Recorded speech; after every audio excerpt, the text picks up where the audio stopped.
Welcome to the Alex Salmond Show. Now, what do Benjamin Disraeli, Winston Churchill and Boris Johnson have in common, apart from being Tory Prime Ministers? They were all prolific writers and indeed wrote most of their books when they were MPs. To that notable band of scribes, we should add former Liberal Democrat leader Sir Vince Cable. As leader of the Liberal Democrats, Cable's one of the few minority party MPs with the clout to make an impact at Prime Minister's questions. Mr. Speaker, the House has noticed the Prime Minister's remarkable transformation in the last few weeks from Stalin to Mr. Bean. Assuming control of a party still in trauma from coalition politics, he left the leadership and Parliament in 2019 on the crest of a mini wave, and his literary output has soared. Today, Alex speaks to him about his latest book, Money and Power, which charts how, over the last 3 centuries, 16 key world leaders have transformed their country's economic fortunes. But first, to your tweets, emails and messages in response to our show last week on Northern Ireland, the forgotten crisis. Donald Gilly says, excellent show, Alex. As a small exporter and carrier, we deliver into Northern Ireland often, and although costs and paperwork have increased, the system is working well from Scotland as is. Lisa Cunningham says, another good informative show, Alex. Glenn Payton says, I certainly would hope the £1 billion given to Northern Ireland's DUP for votes would improve their figures. It was a nice lifter to add to a depressing past. Alistair Smith says, finally, British mainstream media are virtually ignoring what is happening in Northern Ireland. Who are the world leaders who use their political power to change the economic prospects of their countries? In his latest book, Vince Cable has chosen 16. He tells Alex the reasons for his selections. So Vince Cable, welcome to the Alex Salmond Show. This new book, Money and Power, the 16 world leaders who changed economics. I suppose I've got 2 initial questions. One, how did you choose the 16 from the last 300 years? And secondly, virtually none of them were economists, which is kind of bad news for you and I, Vince, but how come they can change economics and none of them, or virtually none of them, were economists? Well, as regards the first, 16 is a bit arbitrary. That's where I finished up. It could have been 10, it could have been 20. But the bigger question, which I think is of interest to you and I, as people who did economics in our youth, is that there is this sort of popular view that, you know, economic policy is a kind of anorak type thing. You know, you've got these clever people like Mervyn King who sort out economic policy in Britain. And on the other hand, you have politicians who do politics. But actually, the big shifts in economic policy that we've seen, you know, good and bad, you know, really originate with politicians, who, a few of whom have an economic background. And I, of course, as you know, I was in the government and you were in Westminster in a different way. We were dealing with economic policy a lot of the time, but most of the people we were debating with didn't have an economic background. And so it's the connection between the two is what really grabbed me. I noticed that you used that Keynes quote, that people practical men who don't think they're the recipients of intellectual influence are usually the slaves of some defunct economist. So in your experience, were people who were pursuing economic policy, even though they didn't realise it, following the precepts of one economist or another? Yes, I mean, I'm sure that's absolutely true. I mean, some of the big figures in this argument, you know, were quite open about where they got their ideas from. I mean, Margaret Thatcher had read Hayek, and she dropped the name of Milton Friedman. I don't know whether she ever read his books. But others who were, you know, really big figures before, you know, Roosevelt, probably the most important figure of the 20th century, at least in the Western world, was influenced by all kinds of people who, you know, he never referred to, he probably never read their books. And, you know, Keynes was writing him letters. So, you know, that kind of stuff was in the background and had a major influence. You know, even the man I finished up with, who is Trump. Not that I like Trump. I mean, a dreadful character in many ways, but by switching off globalization, which is what he did through economic policy, has had a massive effect on the way the world runs. And he was influenced in the background by various people who had written anti-globalization, nativist kind of philosophy. I don't think he ever read books, but he was certainly influenced by their ideas. Well, let's look at the book then. You start your first chapters on Alexander Hamilton, gloriously, and then you climax, if that's the right word, on Donald Trump. So let's talk about Alexander Hamilton first. I mean, yeah, a founding father of the United States, founded the Fed, of course, or the equivalent of the Fed, and the dollar. But was he an economic innovator, in your opinion? Or did he copy the best practice from elsewhere and introduced it in the new nation of America? He was massively important. And one of the points I make in my chapter is that on all normal measures, he should have become president of the United States, but he didn't. I mean, he picked fights with people. Jefferson. He's more famous, thanks to the musical. He's more famous than any president. He got himself shot eventually. But yeah, he was a massive economic innovator. At that time, we're talking the end of the 18th century, the only kind of semi-industrialized country was Britain. And he defined his views in relation to, British ideas. But the thing that Alexander Hamilton is now most famous for is the defense of, a protective wall around manufacturing and building up American industry. It was a very agrarian country at the time of its independence. And, these were ideas he largely thought through himself. I mean, he wrote letters to dozens of people around the world saying, does manufacturing matter? Should we bother with it? Do we really need to have a textile industry or industry making iron? And it was the replies he got that he put together to formulate his ideas behind protected manufacturing, a very sophisticated economic arguments based on so-called infant industries that we hear today and were copied by many other people through the years. In terms of the UK figures you've taken Peel, I can understand why, and Margaret Thatcher can also understand why. Both politicians of the Conservative Party. Weren't there left politicians who made great strides in economic thinking over the last 3 centuries in the United Kingdom? Yeah, there were, and I was, and you could go back to the 1906 government. Lloyd George and Churchill, certainly, then post-war Attlee, Cripps, and so on. They were, major figures. But certainly the post-war Labour government, it didn't really endure, as we know. I mean, 5 years later, we went back to the Tories for 13 years and established a pattern we've known since. But the basic idea, which I think probably you and I both subscribe to, which is a kind of social democracy, a form of socialism that operates within an open market economy.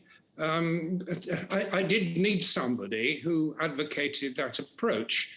And the character I relied on was Erlander, who really made a big success of the Swedish model. And I think when we now look around the world to countries that we admire and have made social democracy work, it's not to Britain, but to Scandinavia, and Sweden particularly, but also Denmark, Finland, Norway have kept this tradition going. And so I thought it was probably more interesting to discuss in detail the man who, more than any other, embedded social democracy in Europe through the Scandinavian experience. But you're quite right. I probably should have highlighted one of the post-war Labour figures who did make a major contribution.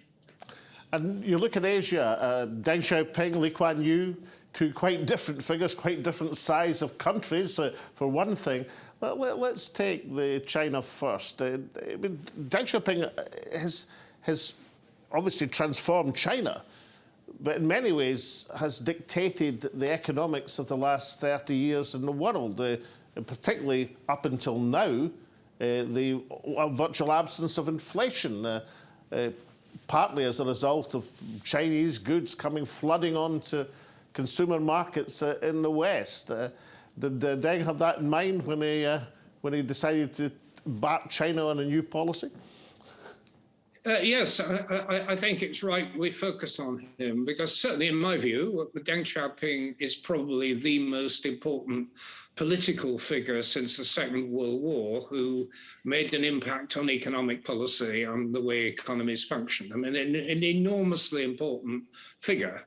I think one point that I hadn't realized till I wrote the book, that his basic approach, he'd picked up from Lenin indirectly. He'd been a refugee from France. He'd been an agitator in France and had fled to Russia in mid-1920s at a time when Lenin's new economic policy was being implemented and was actually at that stage proving remarkably successful. Stalin, of course, snuffed it out, but for a few years, Russia recovered from the Civil War, more communism. There was a market economy alongside its communist government.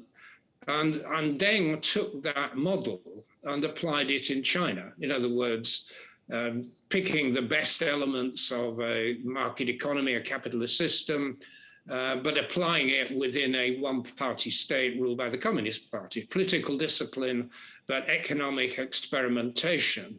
It doesn't matter, as he said, what color is the cat, providing it catches mice. And catching mice was making the country succeed economically. And Deng's achievements and his successors, are barely credible, actually. I mean, it took this very poor country, now 1.4 billion, lifted hundreds of millions of people out of poverty, have now transformed China to a point where it now has a bigger economy than the United States. I mean, that is a staggering change.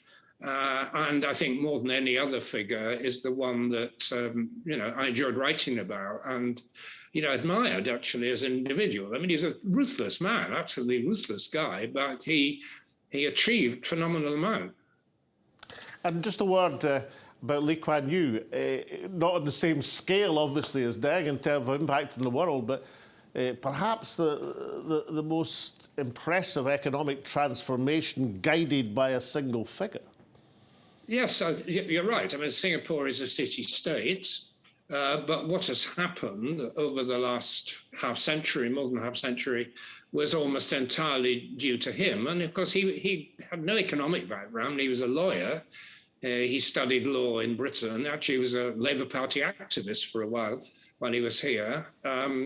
He had no economic theories guiding him, but although he was quite an arrogant man in many ways, he listened to economic advice, and he saw Singapore's future as partly engaging with the world economy and taking a positive view of multinational companies willing to invest in Singapore, openness to trade, but at the same time, a strong government. I mean, we often hear this nonsense in Britain, people talking about making Britain Singapore-on-Thames, a sort of free enterprise paradise. It isn't like that at all. It's a very strong state system in which, for example, pension funds are directed into public sector housing. I mean, that's a large part of his economic model, with a very disciplined bureaucracy, very honest, but very disciplined, but not as extreme as China, but very little tolerance of opposition. I mean, if you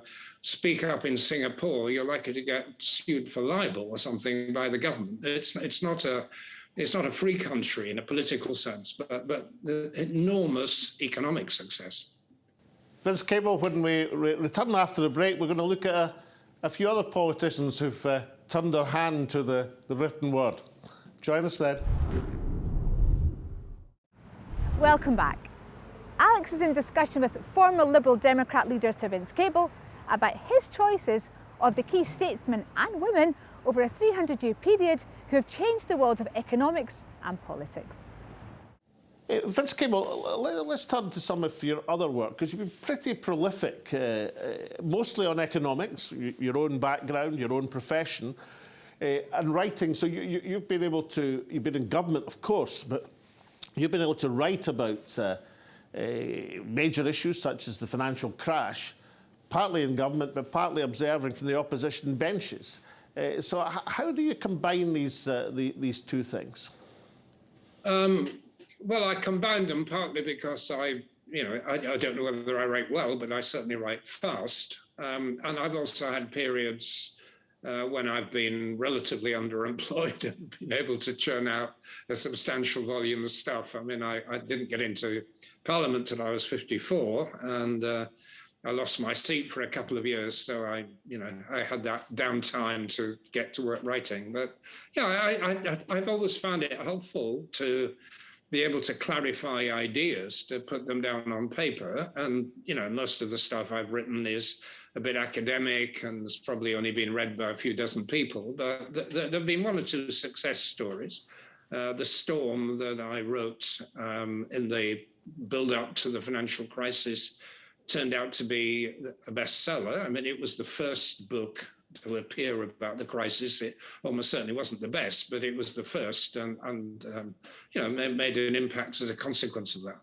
Yeah, very precipient. I mean, you were one of the people who saw the gathering storm. Maybe Alistair Darling read it when he gave his famous interview saying people don't realise how bad things are about to get. Maybe you were responsible for the Chancellor of the Exchequer suddenly recognising just the extent of the difficulties. So I can see that writing on economics as an economist, when you're in the opposition benches, did you write anything at all when you were a government minister, when you were in the cabinet, or were you kind of banned from doing that when you're actually inside the room? Well, the end of my period of 5 years, I did write a follow-up to The Storm, which is called After the Storm, which is more reflective and a bit deeper. Actually, it's a better book, though not many people have read it. And interestingly enough, I first encountered Miss Sue Gray, whose name has now become quite famous, because she was the censor of what we were allowed to publish. So partly, I mean, she was doing it perfectly correctly. I couldn't publish a book when I was still in government, which was second-hand from government policy. But yeah, she vetted it and held it back for a little bit. But yeah, I did write in government. So Sue Gray was the ethics advisor in the Cabinet Office, was she not? Now has the Prime Minister's fate in the palm of her hand. But of course, she had the fate of your book in the palm of her hand. Was she a censorious editor, or did she say, oh, well, that's all right then? No, not at all. I mean, bizarrely, I think the only thing she had a problem with, I had a paragraph in which she thought might offend the Chinese government. I wasn't quite sure why, but particularly after I've written since, showing probably more sympathy for the Chinese government than other people. But anyway, that was the only thing which she picked on that was problematic. And you did venture, you written a novel. I mean, was that a kind of departure? I mean, when you wrote the novel, were you sort of looking at it with envious eyes at Nadine Dorris or somebody who's made a bob or two from her writing, or would you thought, oh, I'll try something different? Let's get out of economics into the political stuff. Well, there is this cliche that we all have a novel in us, even if it's only one. I mean, Nadine Dorris, I think, is a multi-billionaire. She sold millions of chick lit books. In my case, I'd been picking up fragments of ideas, pretty much through my life. And some of the more exotic bits of things I did. I mean, I was involved around the arms trade when I was in the Foreign Office and then later in government. I thought that was a good theme for some fictional stuff. I'd spent quite a bit of my time in earlier life dealing with India because of economic work, and my late wife was from there. So I had a feeling for the texture of life in Mumbai, for example. And I wanted to work these things into a topical novel, which is what I did, when I wrote my novel 5 years ago. I want to ask you about your own career. And I've always been fascinated by the fact that in 2019, when you became leader of the Liberal Democrats for that period in 2000, and 17 to 2019.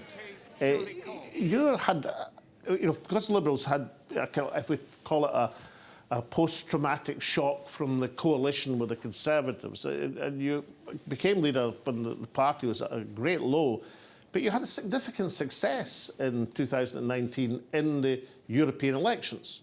I mean, so did Nigel Farage's outfit and etc. But apart from that, you were the big gainers of that election.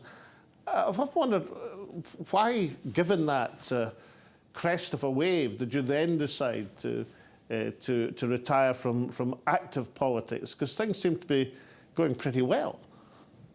Well, yeah, the crest of the wave was partly the European election, but it was rather more. We'd had a spectacular recovery in local government, probably the best local government results we'd ever had, and we were beginning to rebuild the party base.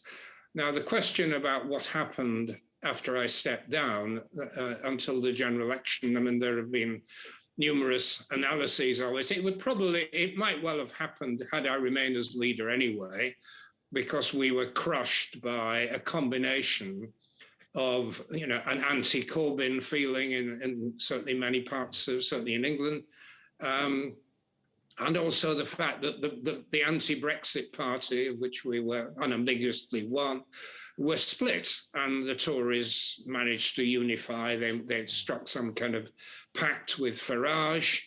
So it was, the Lib Dems together with the Greens, Labour, and of course your party in Scotland on the one hand, and the Tories on the other. The dynamics of the 2019 general election, which in a way have defined future politics, perhaps for generations, was such that we were bound to get hit. And there was no real answer to it, because as long as Corbyn was leader of the Labour Party, there was no way that you could have any kind of pact with them, as we're now beginning to work towards with Keir Starmer. I mean, that simply wasn't possible at that time. So, I mean, if you were the leader now, with Keir Starmer's type of politics in charge of the Labour Party, you, of course, as in your youth, a Labour councillor in the great city of Glasgow, that would be much more accommodating for your style of politics. You could see the much talked about, vaunted coalition with the Labour Party with a Starmer-type figure in charge, which wasn't possible with the politics in terms of yourself and Jeremy Corbyn. I think that's right. And I think, in a way, one of the most significant political developments in the last couple of years was last week, when there were, of course, these reports of a non-aggression pact. I'm not close to it. I don't know exactly what's been agreed. But if it is true, there won't be a formal alliance, but there will be a tacit understanding, much as there was in, say, 1997, when Blair came in and Ashdown did very well. We could well get a recurrence of that kind of understanding. And the consequence, lots of things could happen, the Ukraine war kind of stuff. But on fairly plausible assumptions, I think we're now likely to get a Labour minority government supported by some opposition parties. I mean, the Lib Dems certainly. I don't know about north of the border, but that seems to be a very plausible outcome. And you would welcome that realignment of the left of centre? Well, I think it's desperate that we get rid of the Johnson government. I mean, the country's taken a very bad turn for the worst, I think. So I would certainly welcome a change. I would have some worries if I were trying to run the country in 2 years' time. I think, Britain's not in a good place, and managing that's going to be difficult. But we certainly need a change, and the non-aggression pact, as it was described, seems to be a positive step in the right direction. Now, finally, Vince Cable, something I've always wanted to ask you, because there have been relatively few people in the minority benches who've really made a smash hit, direct bullseye at Prime Minister's questions. But you were famous for your Mr. Bean remark. And how did Gordon Brown react? I mean, he wasn't famously a forgiving personality. Did he hold it against you for a while, or did he slap you in the back and say all's fair in love and politics? Well, it was more the latter than the former. I mean, I don't know what he really thought. He never referred to it. I didn't. I mean, I liked him, actually. I mean, I was a bit of a fan of Gordon Brown. I thought he had real integrity. He clearly believed in something. I'm not sure that Tony Blair did. He was a serious political character, and even now he's doing very good work and saying sensible things about global vaccination, the British Constitution, and I admire the guy. So in a way, I'm not sure I'm totally proud of the fact that I earned this missile at somebody that I rather rated. But no, I've kept broadly in touch with them, and we have a good relationship. It's never been, as far as I know, affected by that. And very finally, Sir Vince Cable, if you're asked to rank the three writing prime ministers, Disraeli, Churchill and Johnson, which order would you put them in? Well, I think Churchill, he ranks at the top. I mean, Disraeli, his style of writing, we don't find comfortable today. I mean, he made some wonderful quips. Johnson's, I mean, he's generally funny. I mean, many of his articles, very good political satire. But I think, as we've discovered, that's not a terribly good basis for running a country. Sir Vince Cable, I note that, of course, Churchill was the only one who was in the Liberal Party, but we'll leave that to one side. But thank you so much for joining me once again on the Alex Salmond Show. Sir Vince Cable was in politics a fair time, but at heart, he's an economist. Through economics, politicians have the power to transform people's lives for better or worse. The great ones have seized their moment. Deng Xiaoping lifted millions out of poverty by opening up China. Franklin D. Roosevelt's New Deal helped the USA break free of the Great Depression. Cable chooses 16 world leaders who transformed their country's economic fortunes and who also challenged economic convention. Money and Power provides an insight into the social science of successful governance. Given today's challenge of post-COVID inflation, towering figures prepared to challenge economic orthodoxy to transform economic prospects are in great demand but short supply. But for now, from Alex and myself and all at the show, it's goodbye, stay safe, and we hope to see you all again next week.